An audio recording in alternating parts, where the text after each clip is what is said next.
Welcome.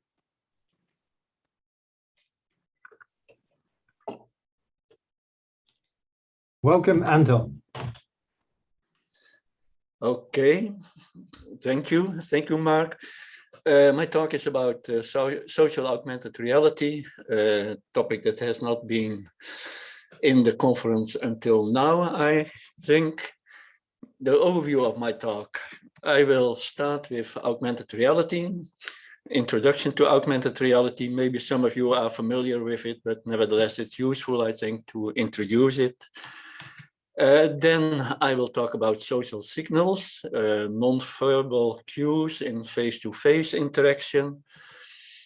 I will talk about social communication and augmented reality. I will talk about social acceptance of augmented reality, and then, of course, there will be some conclusions. So what is augmented reality? Well, I will give a definition on the next slide. But for example, Pokemon Go is an example of augmented reality. Hardcore augmented reality researchers will probably not agree because it's rather primitive. It's handheld on your smartphone. It's video see-through because you have a camera, and the image of the camera, you have virtual content superimposed on the image of the camera, so superimposed on reality. So it's an example of augmented reality. If you look at the definition of Ronald Asuma in 1995, I think, long time ago, it says, well, you have to combine real and virtual objects in a real environment. You have to align the real and the virtual objects, and the system, the application, needs to run interactively and in real time. So to clarify some points, you have to seamlessly position virtual content into the real world. And well, about the same virtual layer is superimposed on the real world. It applies to all senses. So we can have smell, touch, taste, sound, in addition to vision, of course. It's independent of the device that you are using to perceive augmented reality. And of course, nowadays, you have to embed augmented reality in ubiquitous computing, pervasive computing, the Internet of Things. So my talk will be about social signals in vision-oriented augmented reality. We distinguish usually video see-through augmented reality and optical see-through augmented reality. There are some other forms of augmented reality, but they will not be part of this, this talk. So video see-through augmented reality. There you have the user, of course. You have computer-generated images, and they are combined with a direct view of the real world. So here you have a transparent optical combiner, and you integrate a direct view with computer-generated images. In the case of video see-through augmented reality, you have the camera in between, and the image of the camera is combined with the virtual images, the computer-generated images, and the user sees the image of the camera together with the computer-generated images. So this is an example. I already mentioned Pokemon Go. Here you have your smartphone, you have the camera view, and you have some, well, virtual content, in this case, rather simple, primitive. It consists of some annotations of buildings and public spaces. So this is more the usual way we look at augmented reality. Then you have the HoloLens, in this case, an optical see-through device, and virtual content is displayed, is aligned on the real world. And in the case of glasses, augmented reality glasses, here you have an example, and here you have this example in use with real glasses here, and here is the combiner, the combiner who takes care of the processing and the computer generated images. And this is again a rather primitive example of augmented reality. Here you have the patient and here you have the virtual content text, which gives information about the patient. So optical see-through, just another example, University of Central Florida. The Microsoft HoloLens is used. You have the view from another HoloLens user, and you see the real world where you have this person, this lady, and you have a virtual dog walking alongside of her. So they're doing experiments with walking a virtual dog in the real world in the presence of another person in the physical space. And the virtual dog is modeled in such a way that it behaves in a natural dog-like way. And this is another example of an optical see-through. In this case, the Magic Leap device is used. It's a demonstration from 2019. And you have a virtual human who is collaborating with a real human. And again, the real woman is seeing the virtual human, and we are seeing the virtual woman and the real world, because we again have the view from another HoloLens of Magic Leap device user. Okay, something about the problems you have with augmented reality.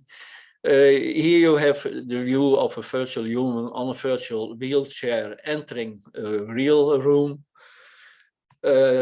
Standard problems are, well, pose tracking, position and orientation of the user.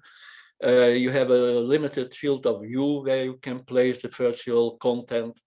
And there are, of course, occlusion and collision problems. In this case, everything is nicely aligned. And here you see this occlusion problem where the virtual content is not precisely aligned with the real content.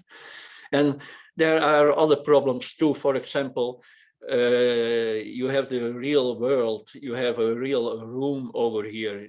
You have a real door over here. So how is this virtual human to enter this real room? That's almost impossible because someone has to open the door. She cannot do that herself.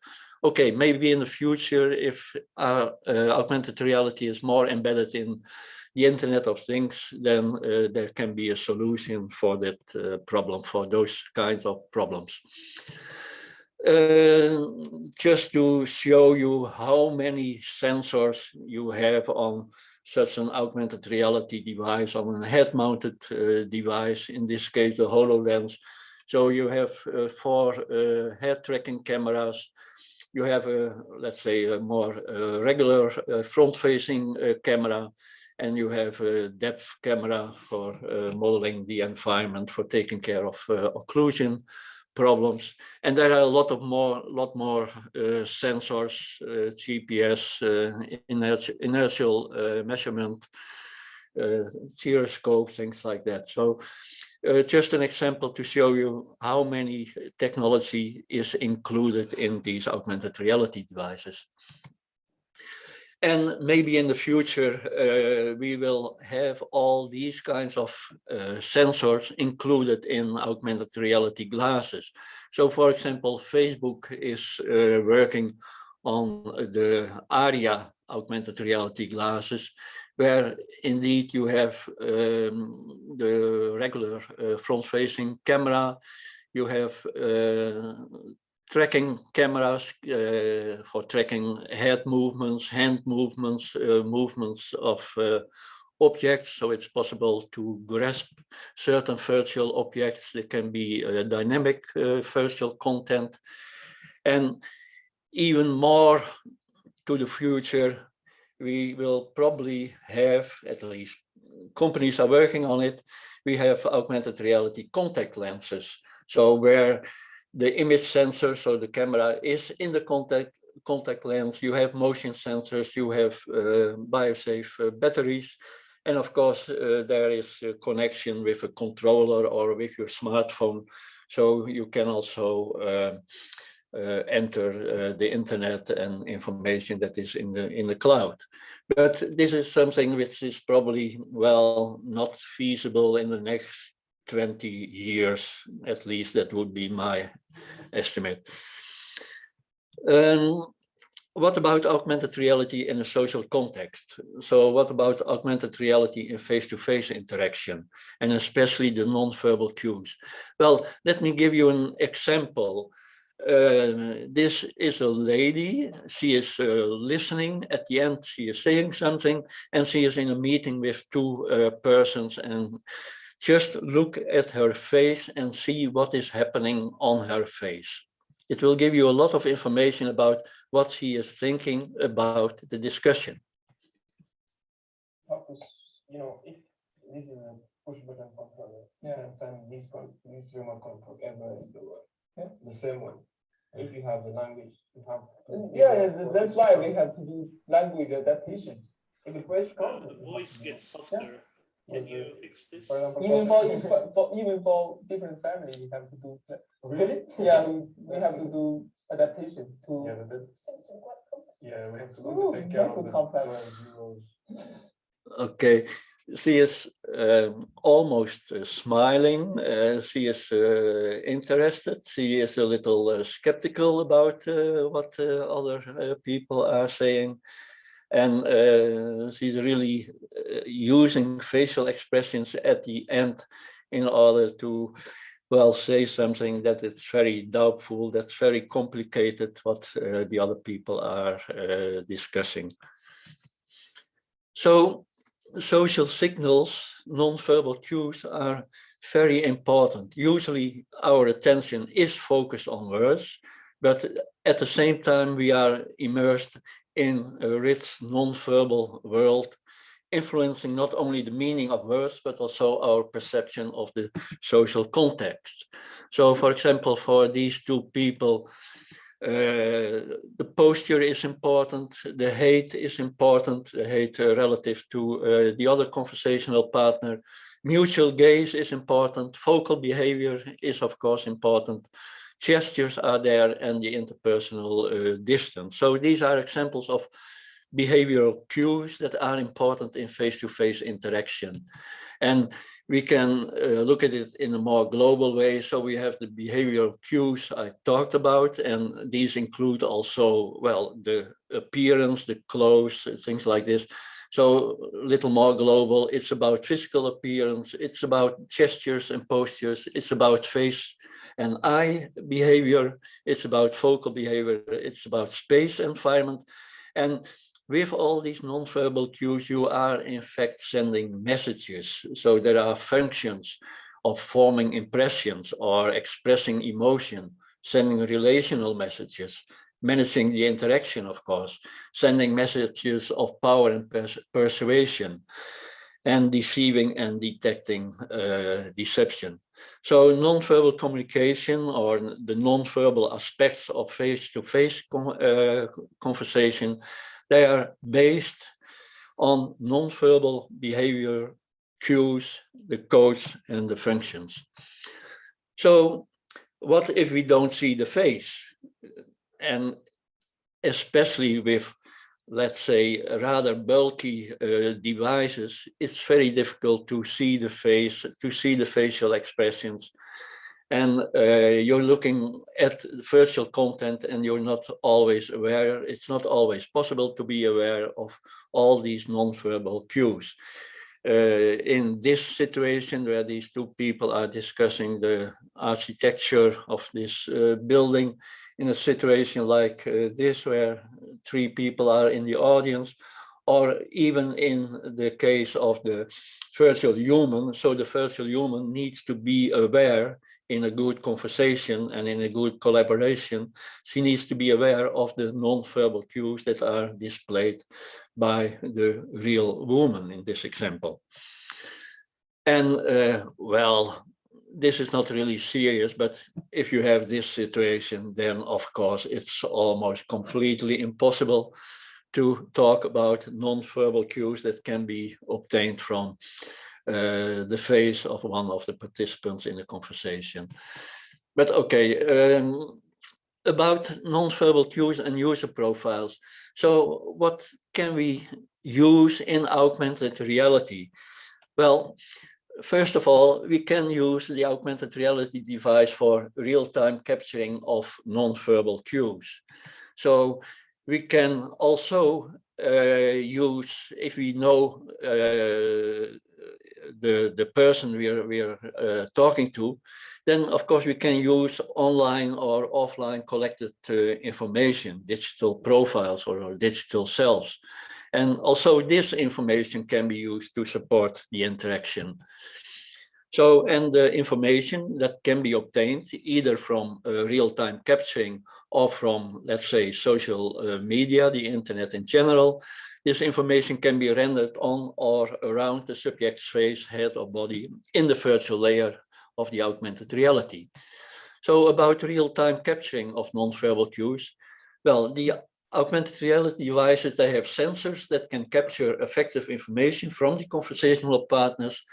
And when wearing optical see-through glasses in face-to-face conversation, of course, only the lower face region remains visible. So eye and eyebrow movements will be difficult to detect. Gaze will be difficult to detect. But we can have inward and outward facing cameras or other sensors integrated in the augmented reality device, and they make it possible to capture these non-verbal cues and make them available. And indeed, several of these head-mounted devices have the possibility to use inward and outward facing cameras, especially in laboratory settings. So not always the commercial devices, but in laboratory settings, people are experimenting with it. And again, what I said, this information, real-time captured information, can be displayed in the augmented reality world in the virtual layer that's superimposed on reality. About the other aspects that can support face-to-face interaction, we can have a look at digital profiles and digital selves. So if we have face recognition of our interaction partner, then of course we can look in databases, in social media, what extra information, what associated information about the owner of the face is available. So when we start an interaction, the augmented reality device can provide us with useful information about our partner, and that can be useful in the conversation. We can also have the situation that the user itself generates his or her profile. Of course, the content will be different, will be probably more positive about the user, but that's no problem, I think. And when we have that, then the device can look for matches. For example, if you are together with several people, which people share your interest, and with people do you want to talk, or do you want to interact? And of course, you can also look at the similarities. It's always not that interesting to talk with people who really have the same interests. Other interests can also be interesting, so you can use it to support opinion-changing discussions. And you can also display contextual information on the screen of your augmented reality device. Information about the location, information about the topic of discussion, information about other people in the same lecture hall, for example. So this is an example of augmented reality assisted conversations. It's from German, from some colleagues from a German university. It's again about presenting useful information during face-to-face conversation. A head-mounted device is used with eye tracking, and information boxes will appear around the conversational partner's head, and the boxes fade in or out depending on the visual attention, which is measured by eye tracking that is given to them. So let's have a look. It's without sound, so don't worry.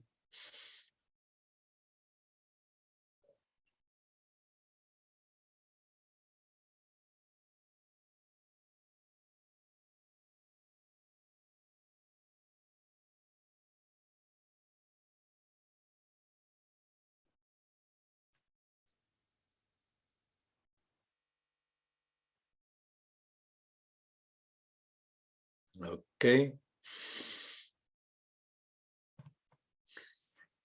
And you saw these examples with head-mounted devices, but there are also, well, let's say a little more primitive examples for smartphones, for handheld augmented reality. For example, in this case, you see here on your smartphone, find a face, and the idea is that you point your smartphone camera to your conversational partner. She or he is identified, recognized, and then this person will be surrounded by a floating belt of personal virtual items which he or she wants to show to you.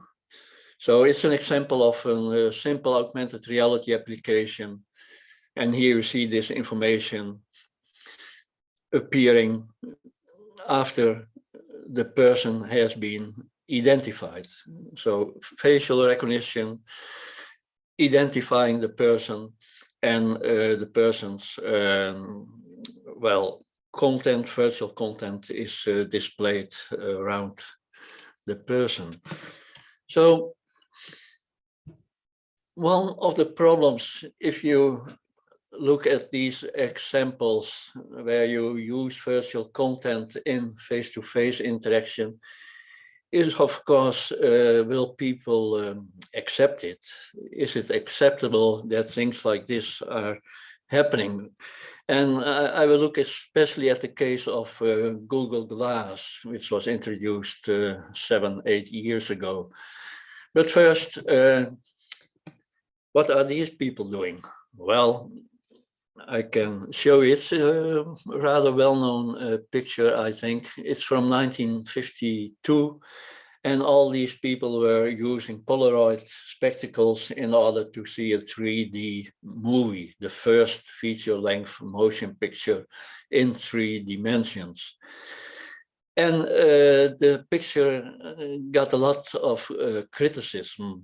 So why would people want to look like this? Why would they behave like this? So some people said, well, it was generally agreed that the audience itself looked much more startling than anything that was happening on the screen. And well, just a few years ago, 2016, you had a similar picture. Maybe you saw Mark Zuckerberg here. It was at the Samsung press conference in Barcelona. All the people were using virtual reality headsets. They were involved in a virtual reality game or video, and they were not aware that Mark was heading for the stage in order to give a talk. In this case, you could say, well, augmented reality headsets would be better. You would at least have seen part of the real world together with the virtual content. Okay, this is just a fun picture. But if you look at Google Glass, it was introduced in 2013, wearable heads-up display computer resembling regular eyeglasses, a touchpad, some buttons, camera, GPS, microphones, optical see-through glasses. Recording was possible. You could take a photograph by winking. You could read your email. You could see textual annotations, of buildings or people in your proximity. And it generated controversy. So ask yourself, do you want someone sitting across from you to take a picture or do a video recording while you have a conversation? Or have the camera identify you and then search the internet for information about you on social media? Or have your facial expressions recorded and interpreted, and have your conversational partner, give your conversational partner access to these interpretations? This last bullet, well, it was done in Germany in a project, the SHORE project in Fraunhofer. And indeed, Google Glass was used to do facial expression recognition, estimation of the age and the gender of the conversational partner, and of course the emotions, happy, sad, surprised, things like that. So SHORE on Google Glass. Detect the information behind. See this for the first time. Facial analysis on Google Glass. it became even worse. This is an example from San Francisco, so a news item. It goes rather fast, just have a look. Oh, why? The world, privacy. Understand that you can record. The exchange happened in the city's famed Haight-Ashbury district, the same area where Sarah Slocum ran into some trouble, all because she says she was wearing Google Glass. It's on video now. This is inside a bar called Molotov's. Slocum says she turned on the camera when things got nasty. I never experienced any sort of Several San Francisco bars, including Molotov's, have now banned the use of Google Glass because of concerns about privacy. When you see somebody wearing these glasses, what do you think? It is a symbol. It's a symbol of people being able to record you without your consent. Okay, that's clear. Social acceptance is an issue. Google Glass was banned from bars, cinemas, casinos because of the discomfort it caused among visitors, fear of violating privacy laws. Growing resentment led to, well, users being called glass holes or zombies that were glassed out during their interaction with others. And this triggered so much anxiety concerning privacy, breach of social norms, that it was decided by Google to discontinue the glasses in their then form for the consumer market. And they turned into workplace use of Google Glass. So that was called the Glass at Work program. And in these situations, privacy is not really a concern. So, but now I think we see a revival of interest. So I already showed you the interest of Facebook, but also Apple is working on, or at least it is reported to work on augmented reality glasses. Microsoft has its HoloLens, and they are really making it smaller and lighter, and other companies will follow. So we have a revival of interest because of games, about revival because of handhelds, Snapchat, the social media, use of augmented reality in the navigation, Google Maps and 3D maps, tourism, entertainment. Also, the Oculus Rift has received an update where you have a pass-through or a see-through facility. Apple is probably working on augmented reality glasses. I mentioned Microsoft HoloLens, smaller, lighter, and they are followed by other augmented reality head-mounted device companies. And of course, I showed you this example of Mojo Vision, where in the future, and maybe it's 20 years from now, it's hard to estimate this, But then, of course, the devices are not obtrusive anymore, and maybe social acceptance becomes easier then. Okay, I'm going to conclusions. Well, this talk, the assumption was that we will have all-day augmented reality use, large-scale augmented reality use, and in particular, use in the social day-to-day interaction with each other. And we will probably not see this immediately realized, at least not with lightweight and non-obtrusive eyewear. That's for the future. But we will see that augmented reality will be integrated with our daily activities, and it will be embedded in smart environments and the Internet of Things, where also the user is a node in the Internet of Things with his or her augmented reality device. And of course, as I mentioned in the previous slides, social acceptance is really an issue, and there are ethical and privacy considerations that have to be taken into account. Okay, this concludes my talk. Thank you very much for the opportunity to talk to you.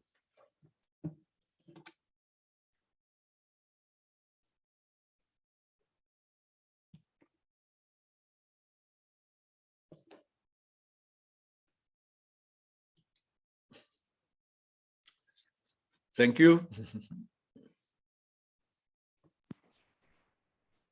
I guess Mark's mic is muted, so please unmute if you can. Oh, sorry. Yeah.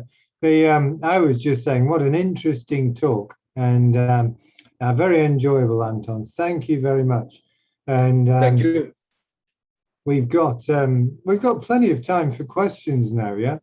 And so I'll open it to the. I've seen some comments on the chat line saying that people enjoyed it. Who's got some questions for Professor Nijholt? Pop your hand up if you've got a question while people are thinking about it. Yeah, the thing about augmented reality is it's online and stuff. Yeah, and the thing about online these days is it's deceit, and people are deceiving. Well, biometrics, which is my area, but they might be deceiving your area of augmented reality. So do you think people are going to work on detecting deceit? Yeah, certainly. I mean, there already is a lot of research going on deceiving and being able to identify that someone is deceiving, looking at his posture, looking at prosody, hesitations, things like that. So we all know about, well, the infamous lie detectors. Usually we think they don't work, but of course research is going on, and I think that in the future computer, let's say artificial intelligence, human-computer interaction, maybe will become better in identifying deception than people are.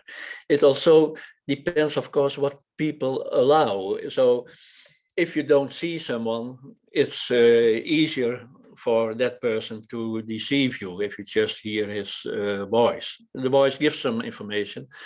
But if people will have more sensors, for example, on their body, and measuring biophysical information, biometric information, heart rate, changes in heart rate, blood pressure, things like that.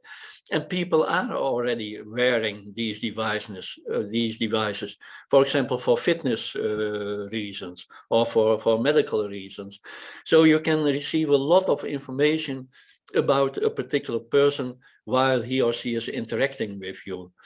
So deception will happen, and it will become easier to detect, I think. So that a lot of people look at deception as being identity deception, yeah.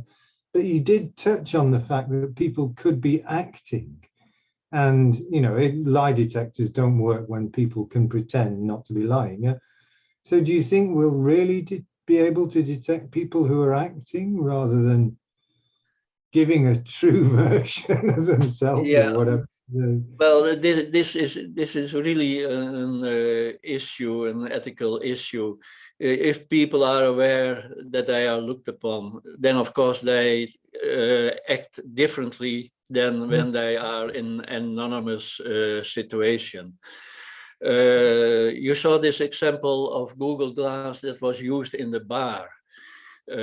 So people were having fun, and they don't want to be recorded in a situation like that, because they are completely themselves in these situations.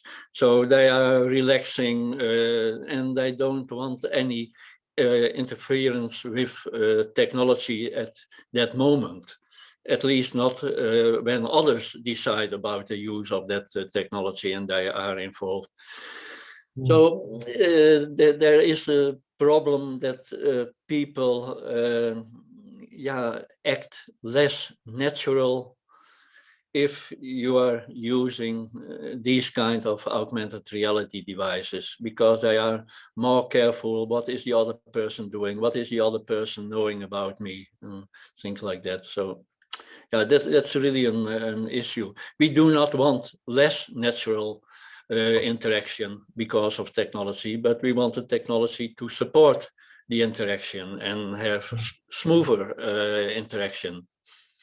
And we've always got a very nice question. Yeah. Yeah, right. Yeah. I'm really looking as well to see if there's any hands going up. I can't see any hands coming up.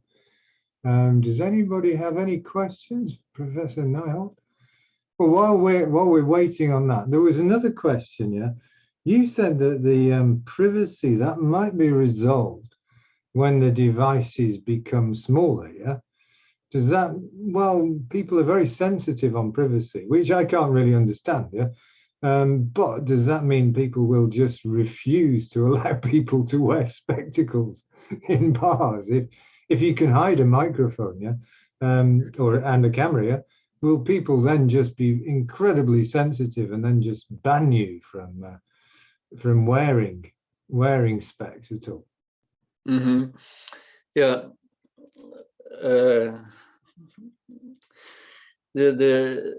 I'm not sure. I was probably in my family and among my friends the last one who was using a smartphone, because I didn't want to have a smartphone with me.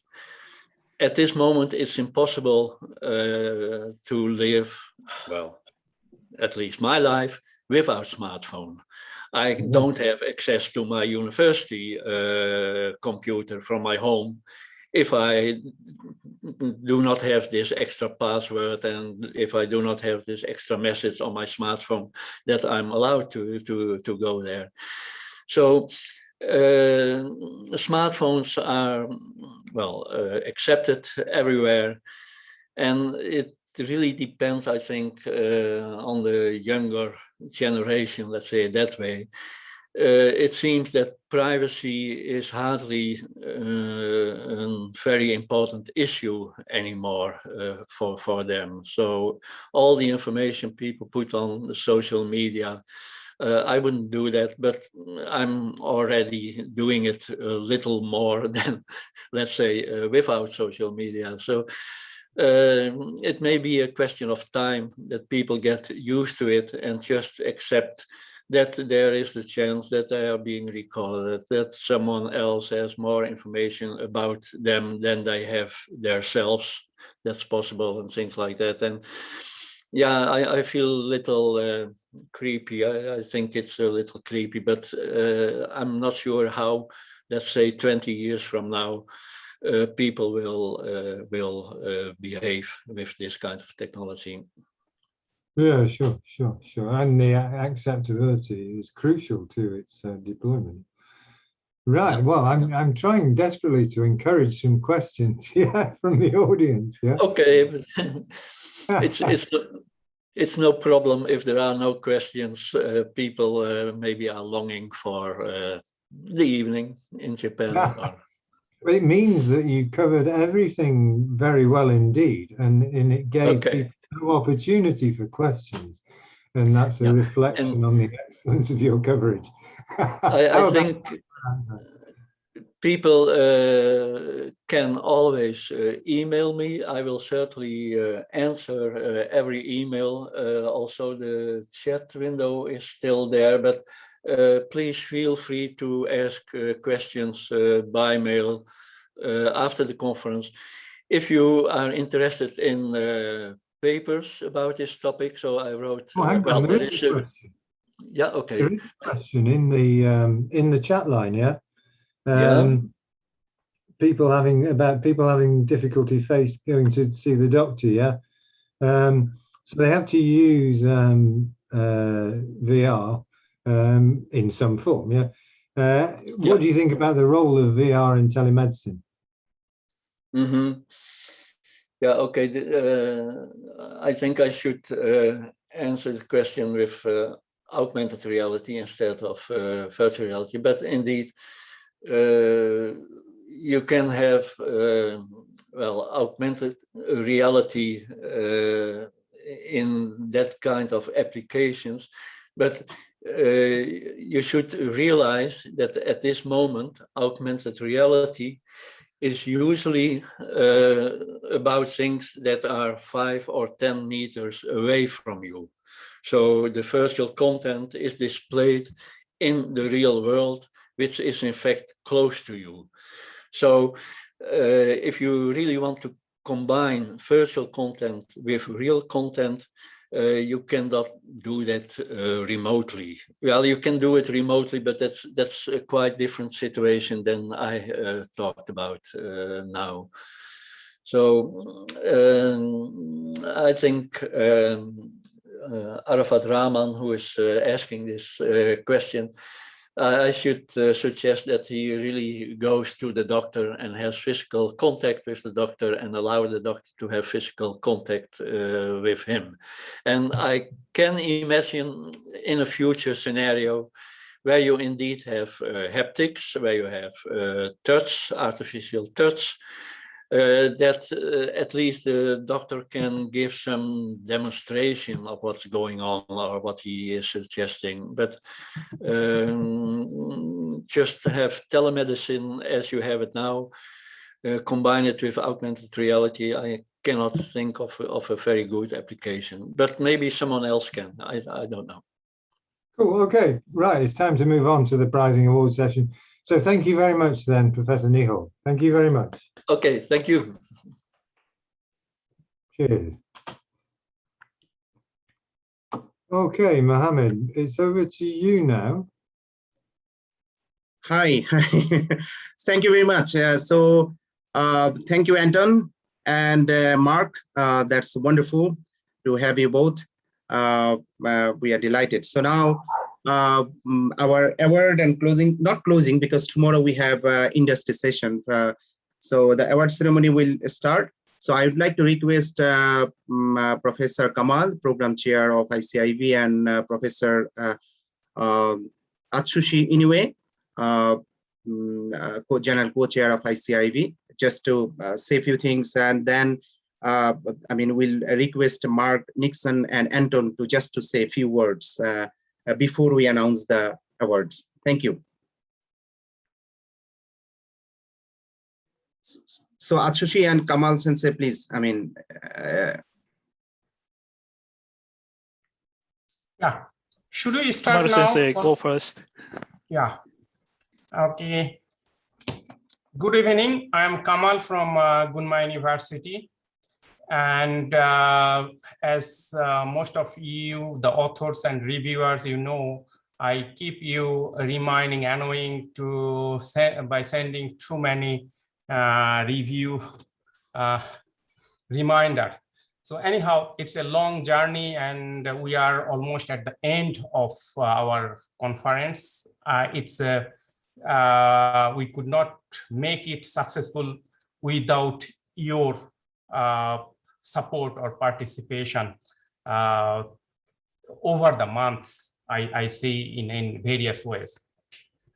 So anyhow, we feel at the end of this conference, it is a very nice, dynamic conference where a lot of interaction with international participants. So now we are at the last, we finished our technical session, and now this is the award ceremony. So I would like to request Professor Asushi Inoue to continue, and then Professor Ahad to share the presentation slides. Thank you very much, Kamaru Sensei. And unfortunately, I have no specific information in terms of our ceremony, so I'm going to leave it to Ahado Sensei. And here, I'd like to make a very short remark. Despite COVID-19 disturbing us once again, we are forced to get together online. However, you know, we get together, we deliver so nice critical discussions, so many of them, excellent presentations, excellent workshop, women in engineering, very impressive, you know, discussion in terms of the diversity and the inclusion, etc.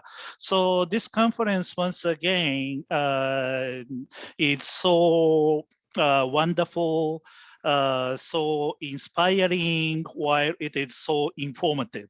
So once again, congratulations to all the hardworking, dedicated committee members. And I only help a little bit, so my help is not so significant, but many others, including Kamaru Sensei, Ahado Sensei, who essentially sacrifice their sleeping time at the end to make this conference such a big success. So once again, I would like to say big congratulations to all to make this conference so excellent. So that's all from me, and I would like to pass this microphone to Ahado Sensei for further specific award ceremony, maybe together with some presentation of statistics. I don't know. So that's all yours. Maybe we need a few minutes, 2-3 minutes. Oh, yeah, I mean, okay. Okay, then back to Mark Nixon and Anton to say a few words. Yeah. Okay. Oh, I'm sorry. Yeah. Then I'm sorry, Professor Nixon, Professor Nijholt. So that's all yours. Whichever goes first, please. I'm not going to specify the order. Well, Mark, are you going first? No, after you now. After you, so I request of Anton as a program chair. Okay.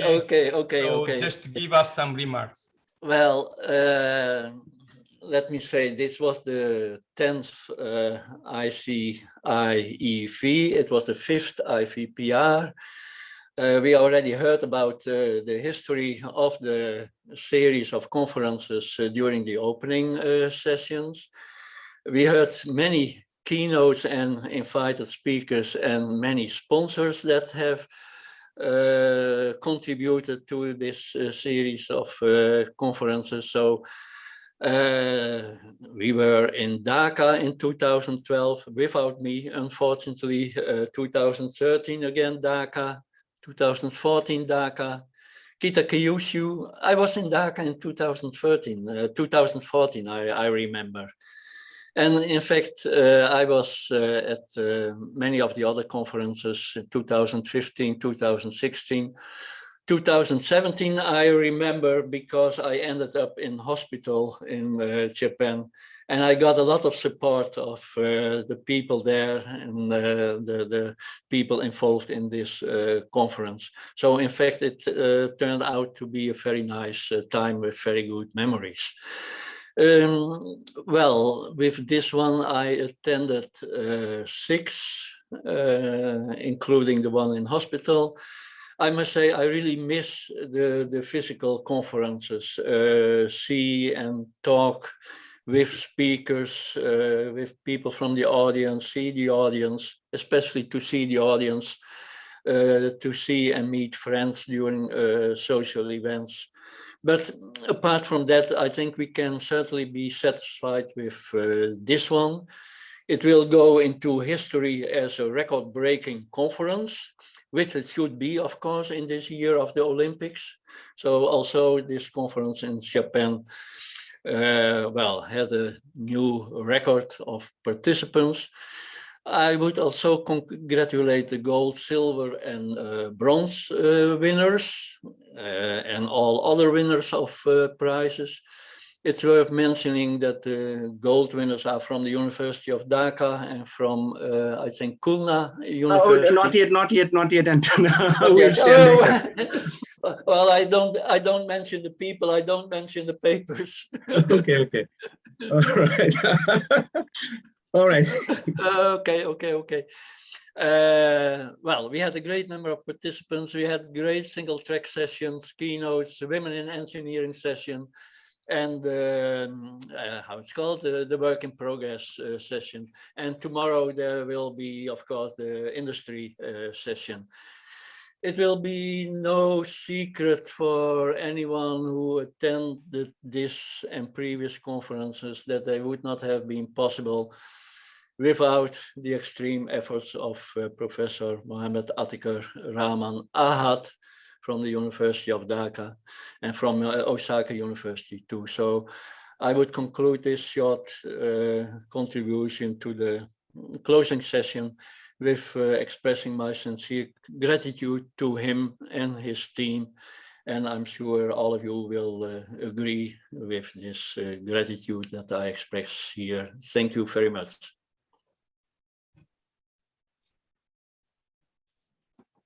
Okay, thank you very much, Professor Anton. As he mentioned, there are some awards. We have Best Paper Award, but in line with Olympic 2020 in Tokyo, we give the name of our award as a gold, silver, and bronze. So this is the attraction of today's ceremony. However, we also have several awards, so please be patient. So at this point, I would like to request Professor Mark Nixon to have give us your expression. Well, it's actually great to be the person at the end because everybody's said everything before you. Yeah, a conference. I mean, it depends largely on the organizers. It depends on the reviewers, and it depends on delegates. And clearly, you've got all three, and all three have done extremely well. Sorry, I've missed out the keynotes as well. You've had some excellent keynotes. So it's clearly gone extremely well. I'm afraid I haven't been able to join you as much, partly because of the time difference, but I got used to that with the Olympics. But it does take an enormous amount of effort to put this all together. So let's just all give an online clap to Atiker and his team for doing a great job and all the work they've done. Let's give them a clap.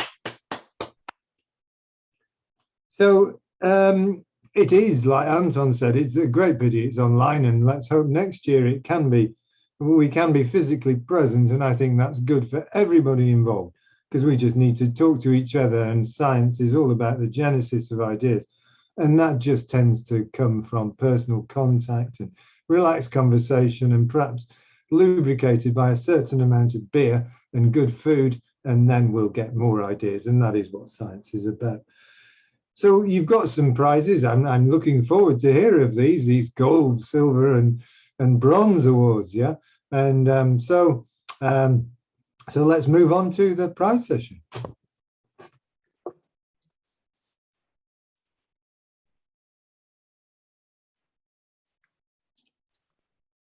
Okay, so let's start our ceremony without further ado.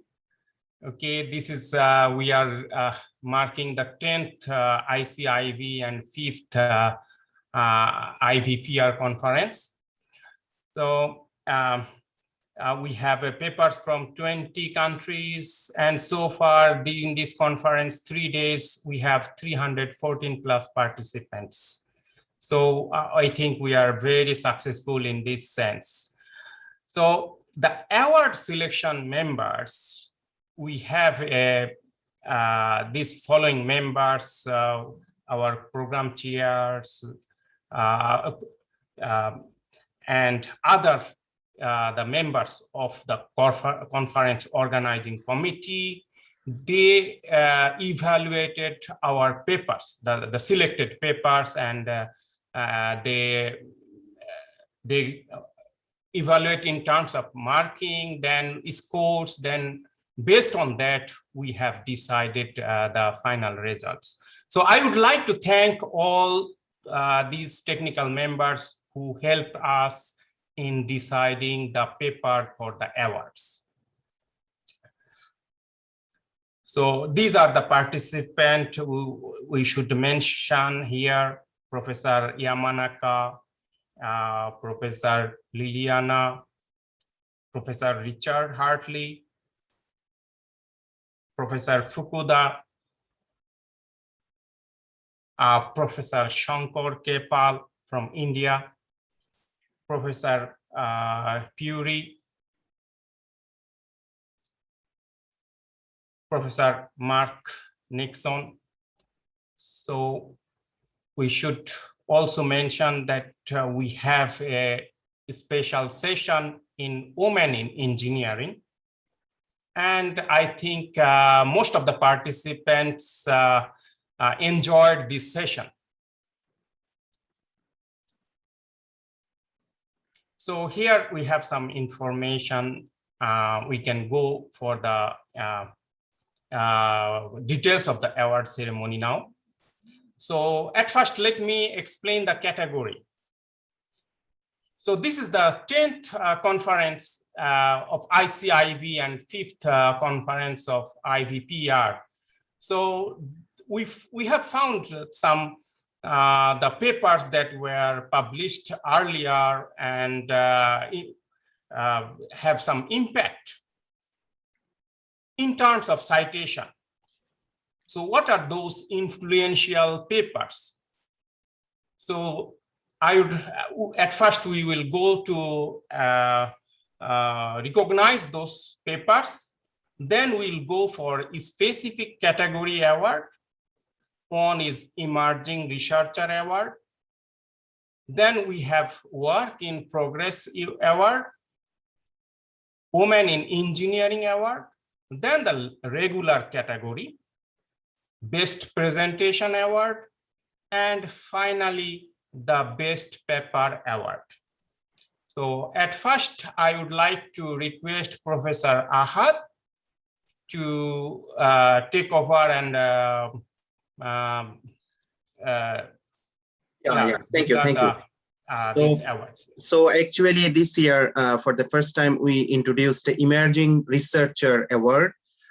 Basically, our motto was to consider the youngest person. And we became very surprised that one work in progress paper, 137, it was submitted by a good group, including doctors and professors. But the first author, Atsushi Yanagisawa, he's a high school student. So he presented, this afternoon, and you found that, it was really wonderful. So we congratulate him for his award. And this money, just token of gestures will be for the awardees. So not this kind of, artificial, you will get the genuine one or some equivalent gift. The next is the highest citation recognition. We'd like to recognize, from this, as Kamal mentioned. So among those highly influential paper we found for IVPR, which started 4 years before. In 4 years, it got 58 citations according to IEEE. And this is the paper. Definitely authors are not here. I'm not sure any of the authors are around, but I guess none of them are here.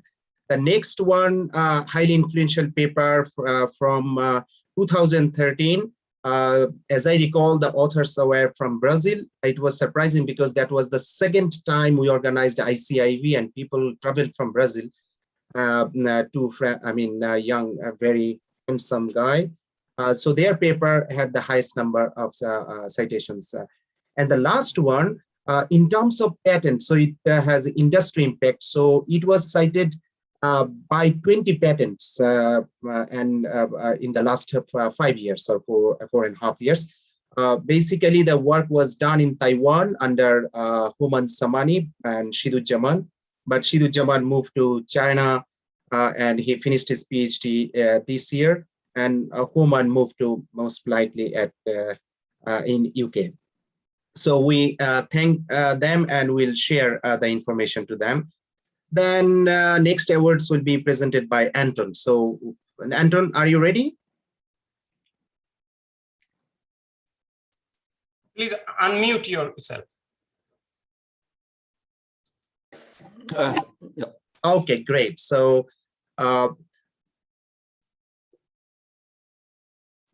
Anton, you need to unmute again, please. I did not. Okay, so there are work in progress papers from total 18 papers.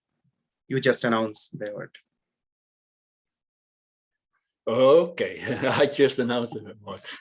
Well, the title of the Work in Progress Award, the title of the paper is The Effects of Augmentation using GAN for Confocal Immunofluorescence Image Segmentation. Very difficult words in the title.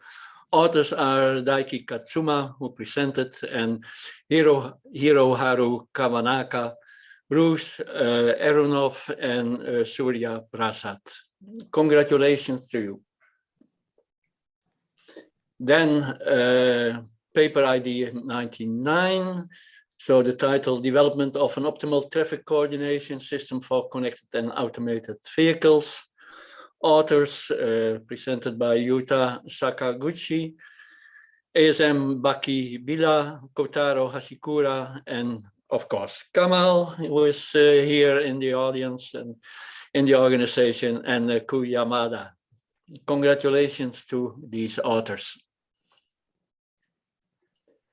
Then so the next category is Best Presentation Award. Definitely paper quality is also considered. And the scope was 48 papers, regular papers. So let's go to the Best Presentation Award. Okay.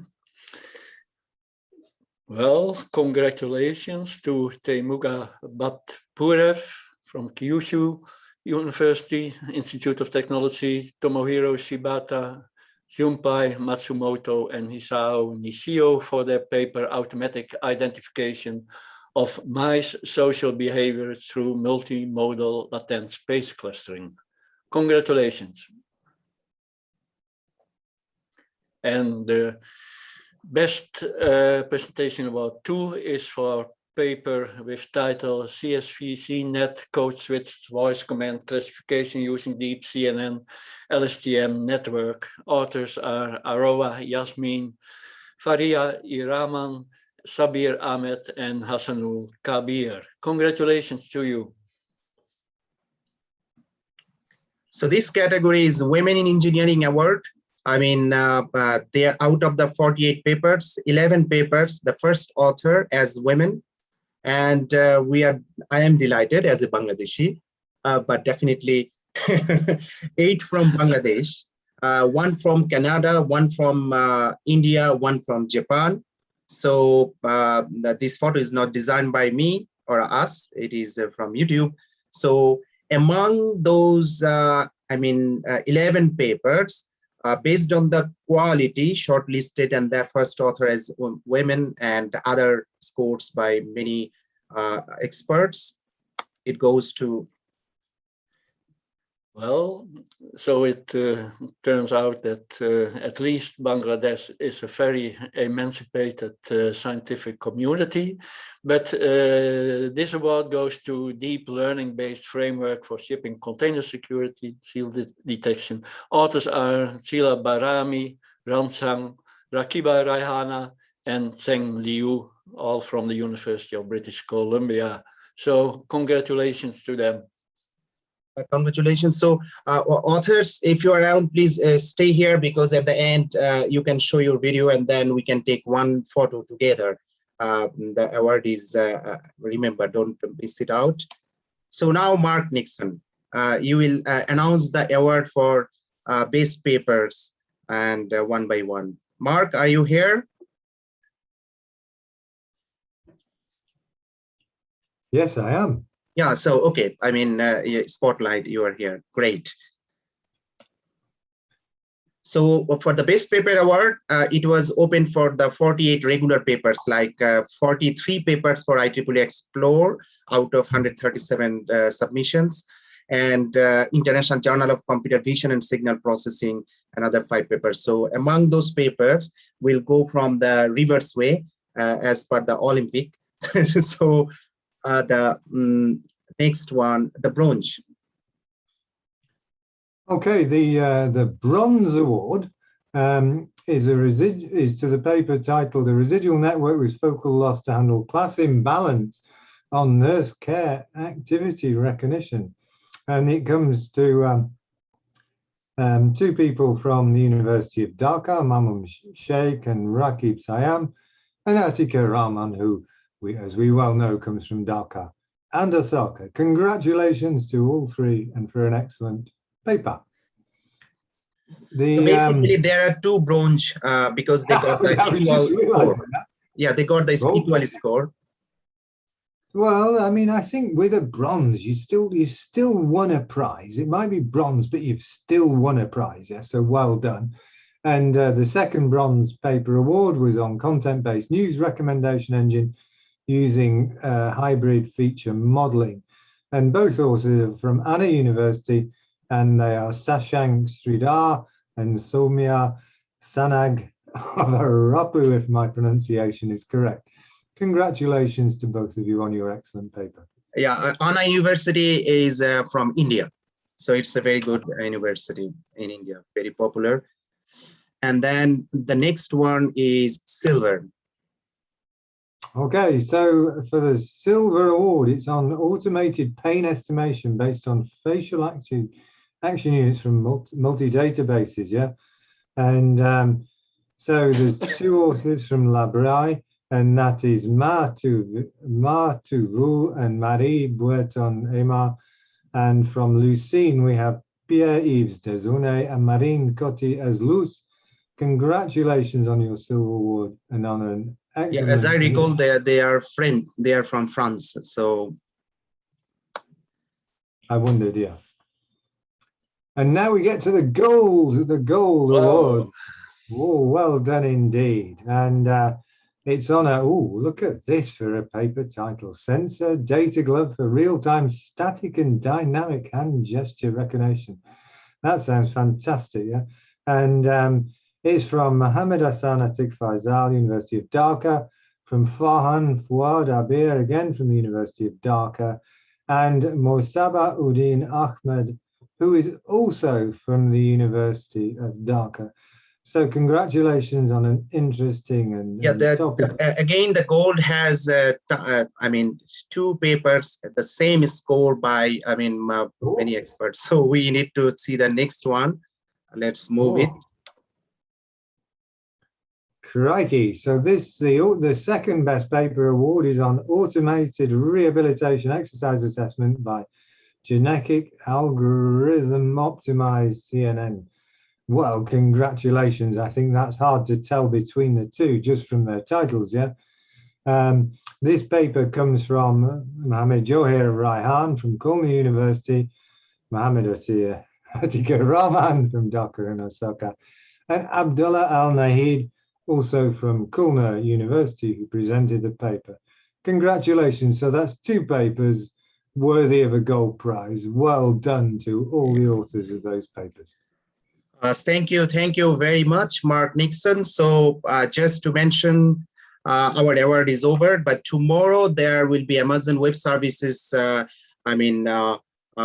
workshop Two experts will be there, startup solutions architect and machine learning solutions architect, and they'll discuss about the cloud AI and behavioral recognition. So please don't miss out that. And with that, we would like to thank you all indeed, and we hope that we stay safe and see you tomorrow. Deep gratitude to you all indeed, because I mean, without all of your supports, cooperations, I mean, many people contributed so many ways. It's amazing. So we hope that we do the best, and those who got the awards will contact with you separately with certificates and the award money. Or if we cannot provide the money, the committee has decided that we can send gift items or something like this. Or if you offer us, then we can enjoy pizza among ourselves. So that is another option. So thank you. So that's all from the conference today. But the awardees, if you are here, can you just show your coma, like, I mean, face or videos, so that we can have some photos together. It's wonderful to see you all.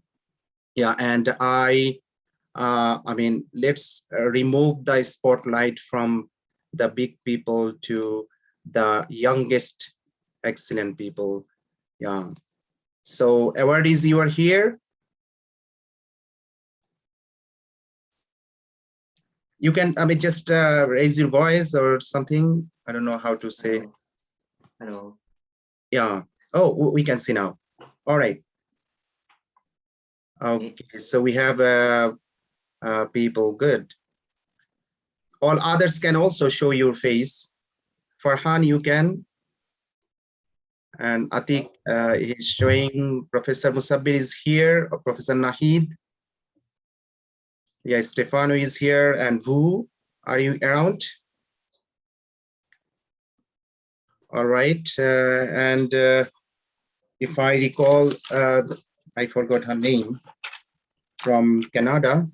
She was supposed to be here. Zila Bahrami, are you around? Professor Tom is here, so that's wonderful. So let's take, try to smile. 1, 2, 3.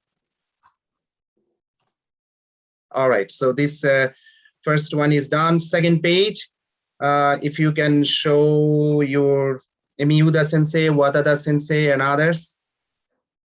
Kawanaka, maybe 1, 2, 3. All right, and that's it. So we have taken photos, so I think that we can conclude here. All right.